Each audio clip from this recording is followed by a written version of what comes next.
lahat ay sa karburador, hindi lahat ay sa barbula. Maraming pinanggalingan ng hard start mga sir. Mga boss, sa mga nagtatanong sa akin na hard start, hirap buhayin katulad ng motor ni sir, ayan, napakabago pa. Galing, saan kayo madam galing? Yan si madam. Ayan, pakita mo si madam. Ayan, galing Taytay pa. Hirap na hirap sila si sir. Hirap nila buhayin talaga mga boss, stock carb.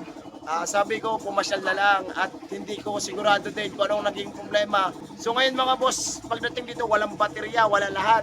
Ayan, binuksan ko kasi pwede nang i-refresh. Ganito mga boss, isang tornilyo lang oh.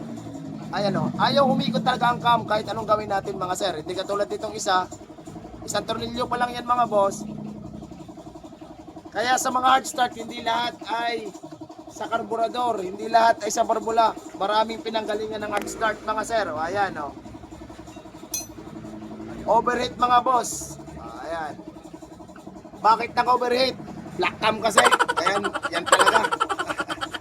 Ayan mga boss o. Overheat. Ayan. Kaya mga boss, pinapakita ko lang sa inyo, basta hard start, hindi lahat sa karburador, hindi lahat sa barbula. Pwedeng dito. Ayan, lalo na pag black cam. Yun lang mga boss. Maraming salamat.